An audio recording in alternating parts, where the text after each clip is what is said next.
it was very Yeah. invalidating, and he was depressed a lot and just really in a bad way. And something happened after I'd been seeing him for several months where he moved in with his other parent. All of his siblings lived with that other parent. So he moved in, and in our first session together after he relocated, he comes on, we do Zooms, and just his whole countenance had changed. I mean, just smiling, just this side of him I had never seen. And when we talked, I'm like, what's going on with you? You seem like you're doing really well. I moved into my dad's. My siblings are calling me their brother, and they're using my name. That was it. It wasn't like they had thrown him a parade. They hadn't done anything grand. All they were doing was using the name that he requested. All they were doing was using the pronouns that he said were a proper fit for him. And that made all the difference for him.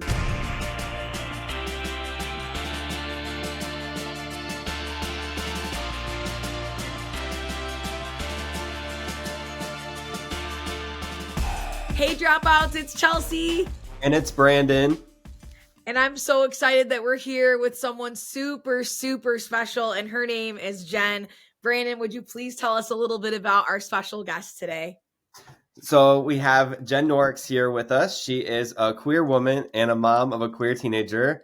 She's dedicated to cultivating safe spaces where LGBTQ plus people can thrive. She's the president and co-founder of PFLAG Livonia, a nonprofit support and advocacy group for LGBTQ plus folk and their families. She's employed as a psychotherapist in a private practice that primarily assists LGBTQ plus clients. She serves as a minister, helping fully affirming churches to increase their outreach to queer folk who are looking for faith communities. She holds a bachelor's degree in psychology from Olivet Nazarene University and a master's in social work from Wayne State University. She's a candidate for the Master's of Arts in Practical Theology from Methodist Theological School in Ohio. The physical, emotional, and spiritual well-being of LGBTQ plus people is her passion and life's work. Jen, welcome to our podcast. We're excited to have you today. I'm excited to be with you guys. It's fun.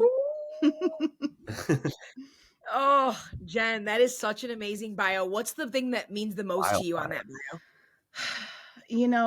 I think actually when I sat down to write it, realizing sort of what's the connecting thread here and recognizing that it's really about people thriving in all areas of life, physical, emotional, spiritual, whether it's in their city, in their school, in their faith community.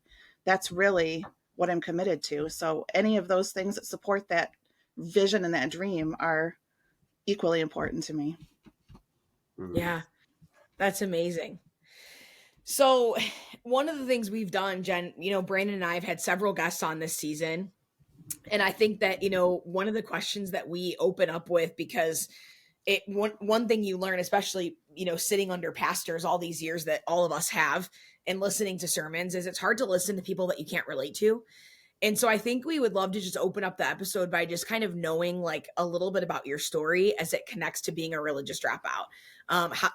Exactly even how we know you, right? Like kind of, so what's your story as far as, I know you identified in your bio, Brandon just read, you're a queer woman, mom of a queer teen.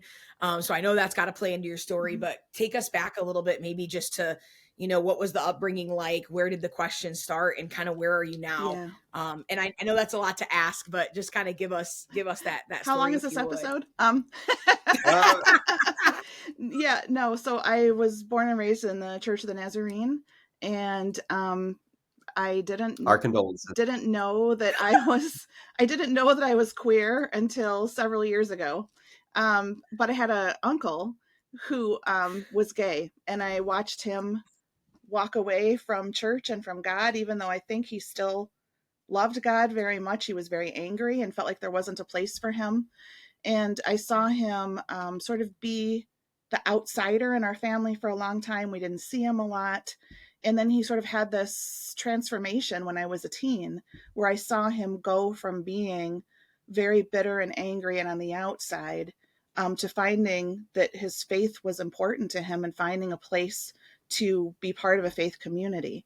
And he was gay, but he never stopped being gay when he came back to God. And he was in a relationship with a man until he died several years ago. And so that was a huge quest for me to try and understand how, as a teen, I'm hearing these things at church about homosexuality and how you can't be a Christian and be gay. And I'm seeing the evidence in my uncle's life that just wasn't true. So there's a long, long time where I had to figure all those things out. And on top of that, I finally came to the realization in my mid 40s that I'm bisexual. It took me a long time to figure that out because I grew up in this very heteronormative background. And so I was attracted to men, so I just assumed I was straight. And I actually kind of thought, I guess everybody is attracted to people the same gender also, and they just don't talk about it. And finally, it's really weird how that works. Finally, in my mid 40s, I'm like, yeah, I don't think I'm straight. And it took me all that time to figure that out. But by then, before all that, I had really come to a conclusion that I just couldn't agree with what the church was teaching. It didn't make any sense. And I did a lot of praying, a lot of reading, a lot of studying, and trying to make sense of these scriptures that I was told justified the church's homophobic stance. And I realized it just didn't make any sense. And it wasn't of God. It didn't produce good fruit.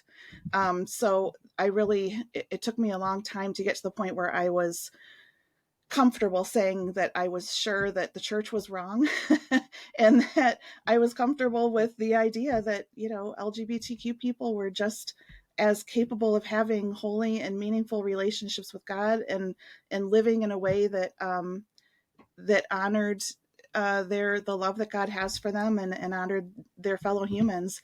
It took me a long time to get to that, but I finally came around, and I served in the Church of the Nazarene as long as I could, did as much as I could to try and be a light where I was and speak out and be affirming. And I felt now my condolences. And I felt like I would stay as long as the church would have me. I would do what I could. But at some point, it just got to the point where I felt like either I had to speak out, or if I stayed, I was just going to be complicit with what was going on. And I was at the point where I really wasn't allowed to speak out and be able to continue with my process in ministry. So I realized that was when I had to leave. So that was a couple of years ago. And I ended up at an affirming United Methodist Church, like 5 minutes from my house, and have joined and gotten involved there. And I'm now working toward, ministry goals in the United Methodist Church. That's really cool. I really I knew you for your last part of your bio. So it was really cool to hear you talk about your uncle's quest for faith, in his queerness. And because it's cool that you recognize that is the first part of your story, because I knew it immediately when you started sharing that, Jen. Like, that is that is like such a good parallel to who you have been in the few years that I've known you. Yeah.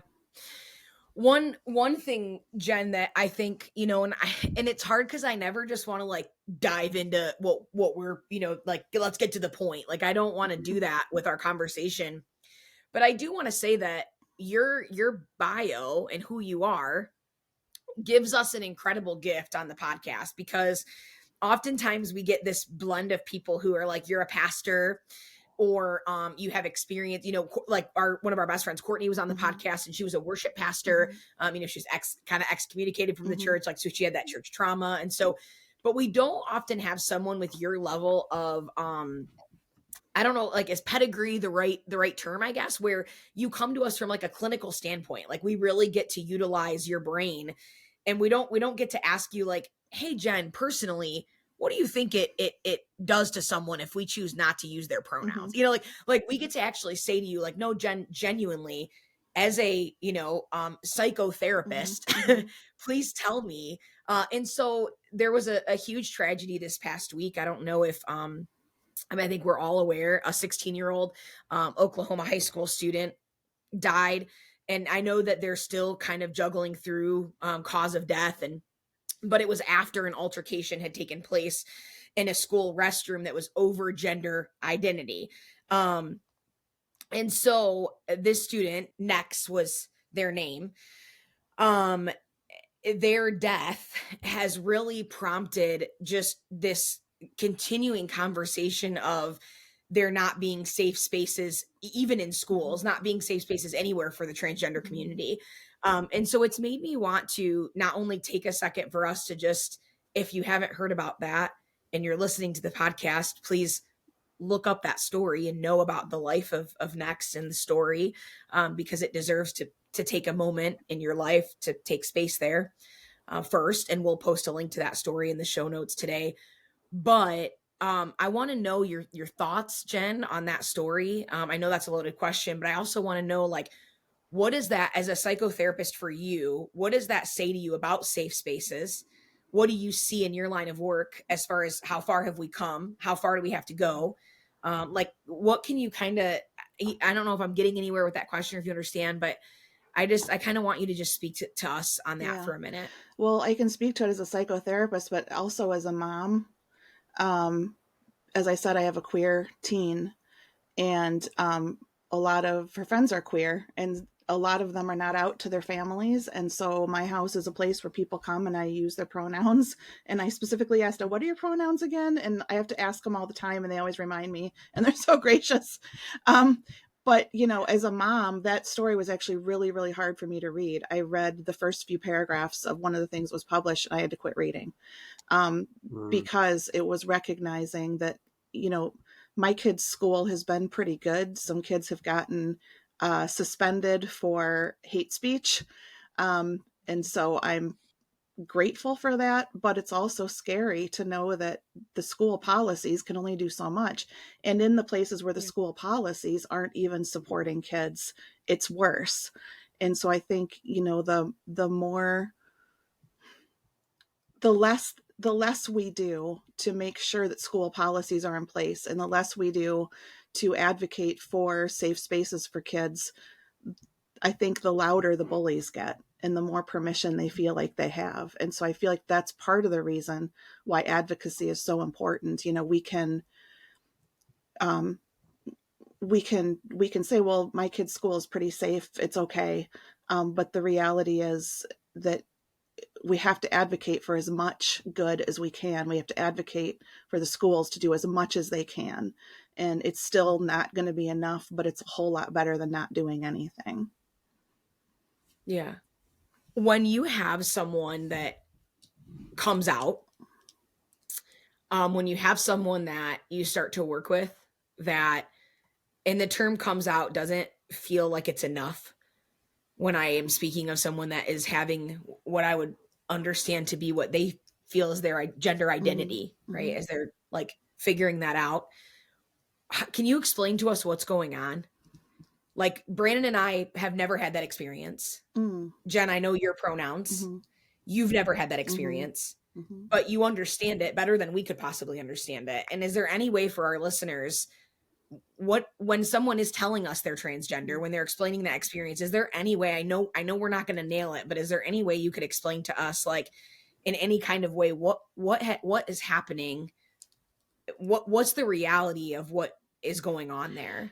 Well, when that person is coming out to you, they have done probably years and years and years of private work on it before they got to the point where they came out to you.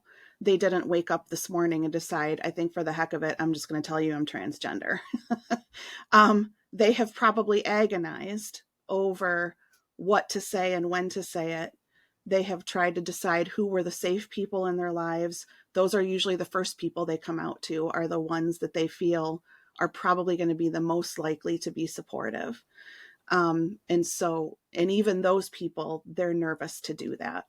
When someone comes out to you, their heart is in their throat and they are terrified of what you're going to say. Even if you have shown yourself to be a supportive person, they still don't know for sure. And so when someone comes out to you, I think the best thing that you can do is, thanks for telling me, as quickly as you can in the conversation, reassure them that they are loved, that you see them, that you hear them, nod, smile, whatever you can do as much as you can in that conversation, because them preparing for that conversation has taken years. And a lot of my clients, we talk sometimes for months about what they're going to say and how they're going to say it. when they're going to make the announcement, whether it's going to be in person, is it going to be on social media, is it going to be on a text, are they going to call you? Some of them write down what they're going to say. I mean, it is rehearsed and thought out. It is never on a whim. So be aware that when someone comes out to you, it is all they've been thinking about for a while. That really resonates. Like when you say it takes a long time, that they've done a lot of private work. Mm-hmm. I start thinking of like marriage proposals, senior exit projects, mm-hmm. like big projects at worst, mm-hmm. at work, but times like 1,000 because it's who you are, mm-hmm. Right, that they're and who you're surrounded with, that they're really wrestling with. Right. God, in the rooms you're in, Jen, to be able to sit with them, mm-hmm. And work through that, that's inspiring. It's a privilege. It's a privilege for people to feel like they can share that stuff with me. I feel honored every time someone shares that stuff with me. We've talked, Jen, before, and I don't know, and keep in mind, like we try not to, as much as we don't have to, we won't, but we can edit the podcast. So anything we don't want to share, anything you're like, hey, I don't want to share that, we can take out. But I noticed that it says you hold a bachelor's degree in psychology from Olivet Nazarene University. Right when I saw that, it hit my stomach a little bit. I didn't know that, actually. And I know it's weird that I didn't know that. I think I might have known that. I forgot. I don't know. But the reason that struck me is because back a few years ago, Olivet Nazarene University got a new president. And I don't know, and you don't have to speak on this at all, but I remember one of my really good friends was working in, well, I guess I shouldn't say where they were working because I don't know if they want me to tell this story, but they called me to tell me, and they were working full time at the university at the time, that they just got out of a meeting that the new president of the university had just gotten done basically making a statement. And I wish I had the statement right, because I don't like saying this like flippantly, but that he had just got done making a statement that he would not acknowledge a student on campus.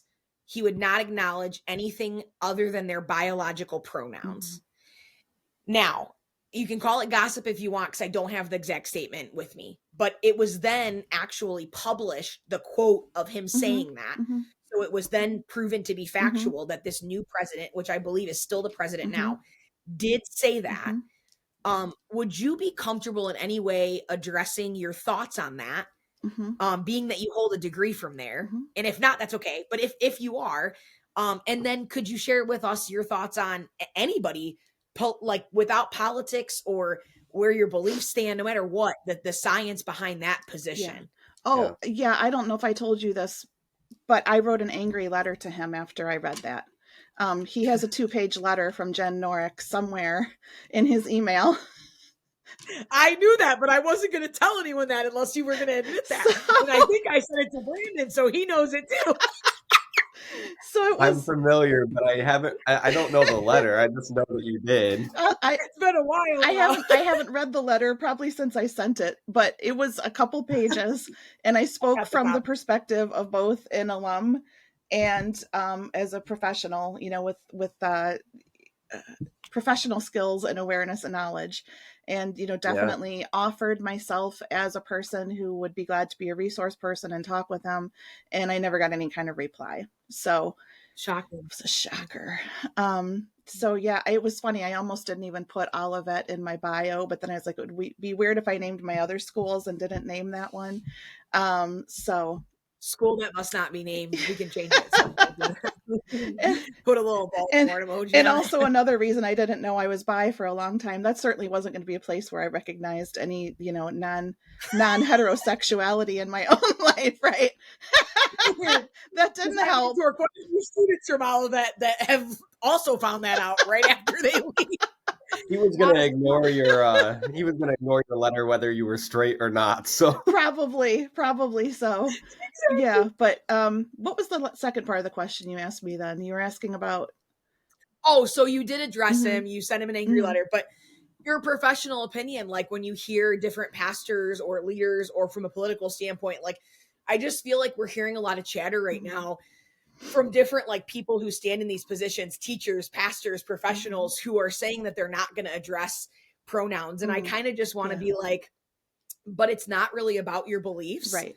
Because like science says that you should, because otherwise. Right. Yeah. And you mentioned to me ahead of time that you wanted to talk about a little bit about science and research. So I just wanted to point out, people can go to the Trevor Project. I think it's the trevorproject.org, where they did a survey in 2023. They do surveys frequently, where they gather information about the way LGBTQ youth are affected and how they're interacting in the US, and how their sexuality and their gender identity affects their experiences as a young person. So I went back and read one of the things they mentioned, that youth whose family, like the people they live with, if their family uses their pronouns, they are less likely to be suicidal.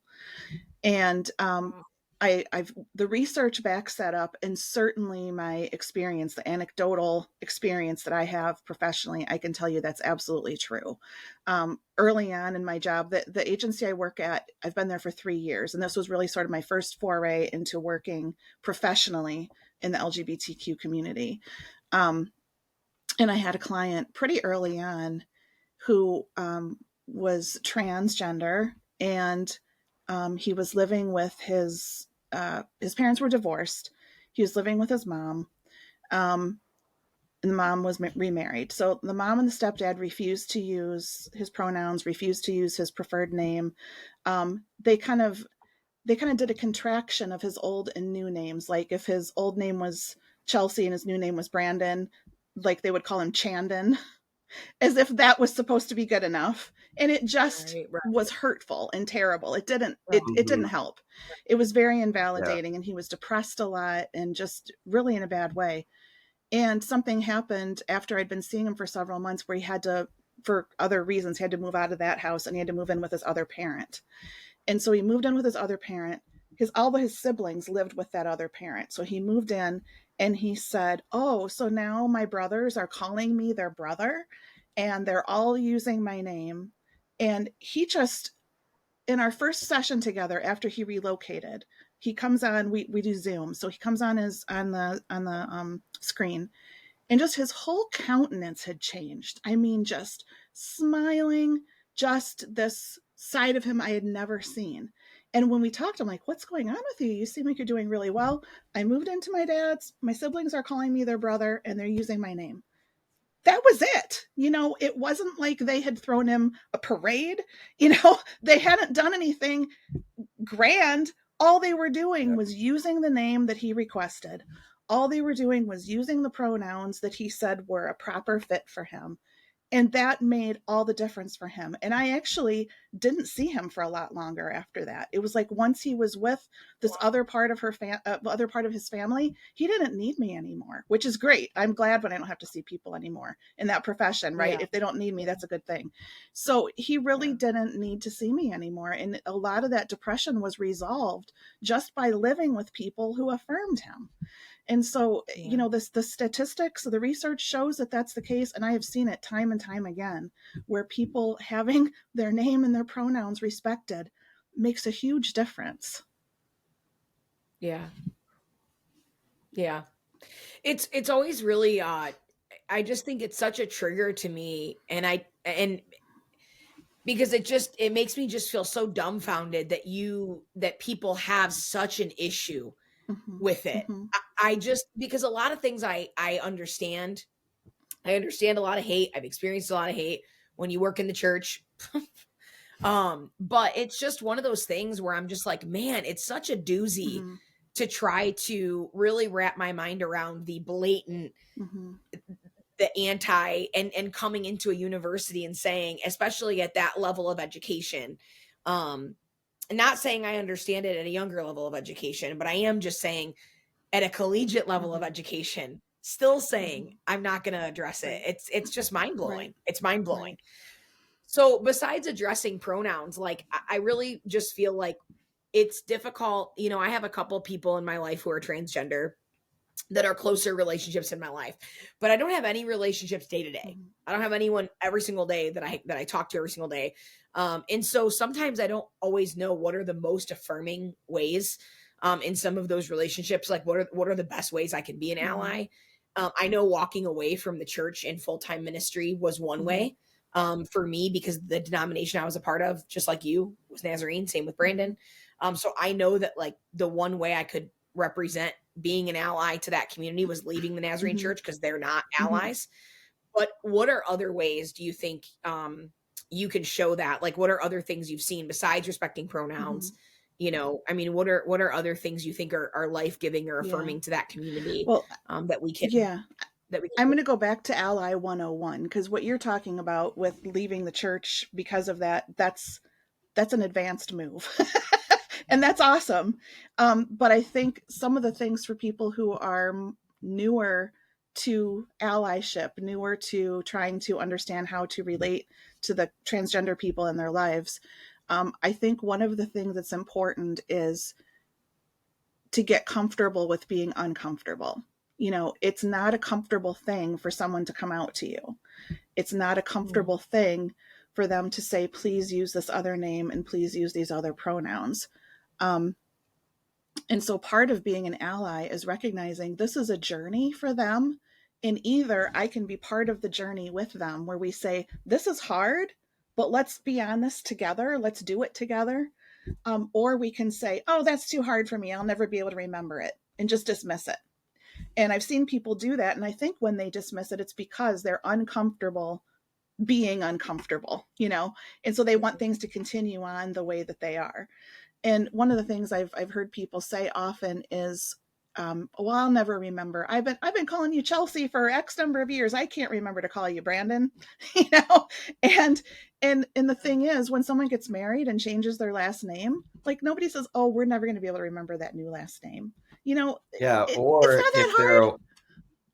if they're a white man and their name is William, somehow we can do Bill. Do you know what I mean? Right. Like, I just don't know how we can do those things, but like, right. Richard make Dick make sense. Right. It don't make sense to me for a second. Right. So yeah, it's not that hard. And I talked to some parents recently that when I first met them, they were telling me our son has come out as a trans woman and he wants to be called this and his name now is that, but they kept saying he, him, and name that they had given him. And after being around several of us in a supportive situation, they started to go, okay, well, maybe we should try to call our child by the name and the pronouns that they're requesting. And so they came back and I saw them again another month or two later. And, you know, it was okay. So, and they said that kid's new name to me and used the right pronouns. And I said, hey, listen to that, you know, and the dad said, you know, I'm still learning. He's like, this is a good place to practice. I haven't been saying that name and those pronouns to a lot of people, but I knew I could say them here. I'm practicing. And I said, okay, that's cool. And a few more months went by and the parents were like, yeah, we had lunch with this old friend and we kind of told them what was going on. And a little bit more and more, they were starting to use the right name, starting to use the right pronouns. And that was maybe 6 months ago.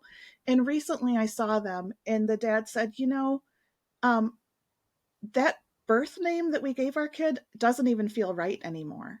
I'm not used to it. It sounds weird to me to hear people say it.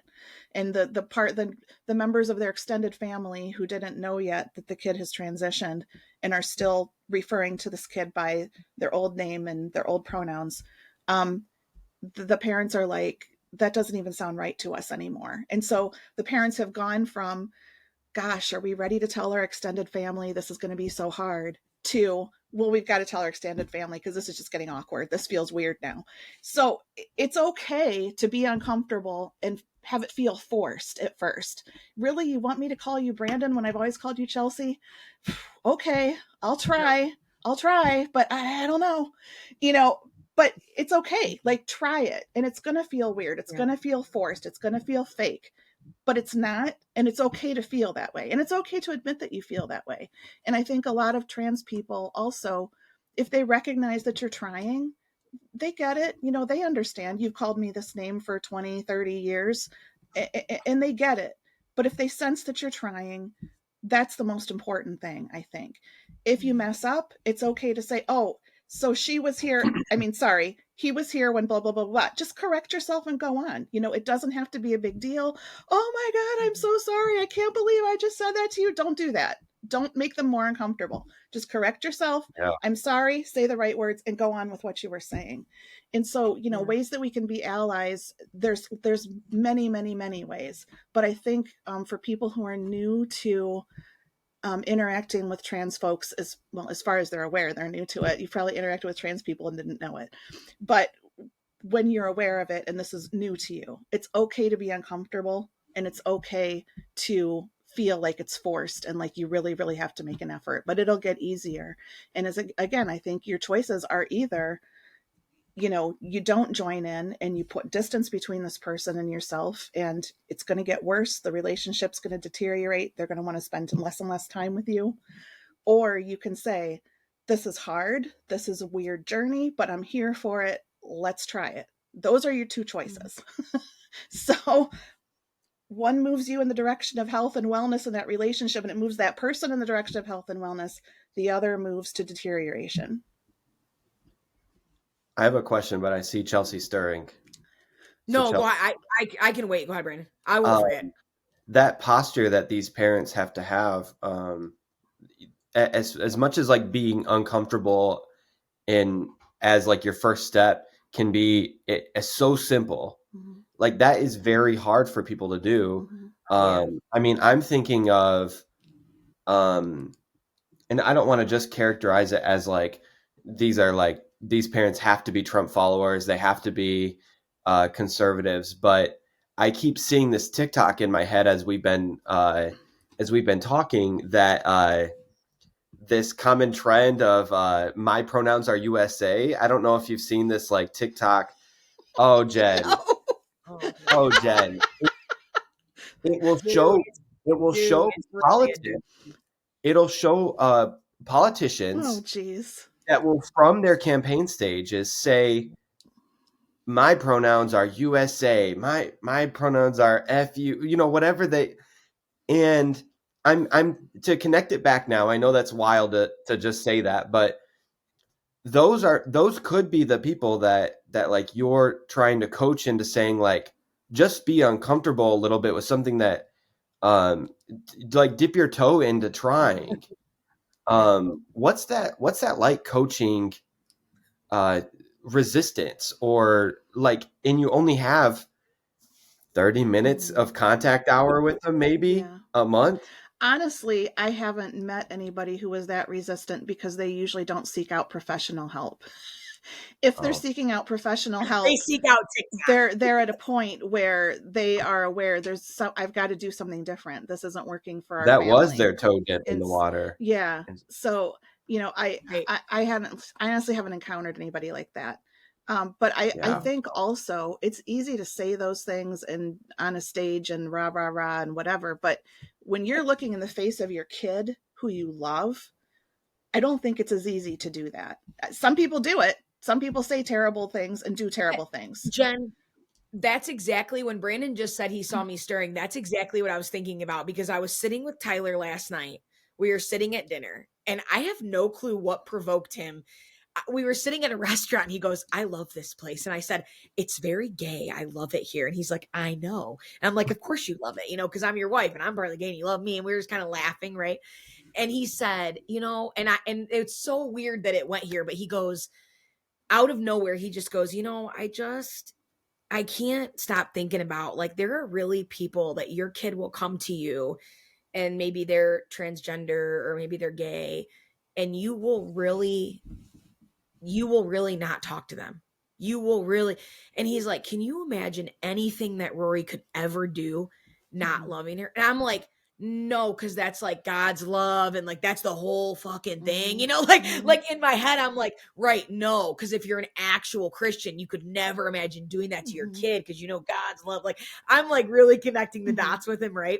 But my whole point in sharing that story is I'm sitting there, and then I'm remembering, though, the trick to parents who do that is that we, if God forbid and I don't know if I want to say God forbid, if someday we have a conversation where we're sitting with Rory and she says one of those things to us, if we affirm her, we are damaging to her, right? Because that's what that, I don't want to say the other side, but the argument from those parents would be, right? My friends on Facebook who are very transphobic, who are sharing very dangerous, horrible rhetoric. Brandon, I sent you something today that I'm seeing every day. These people, their rhetoric is, if you are affirming your kid in their transgender, devil, gay identities, whatever, then you're putting the knife in their heart. You're putting the pits of hell in their shoes.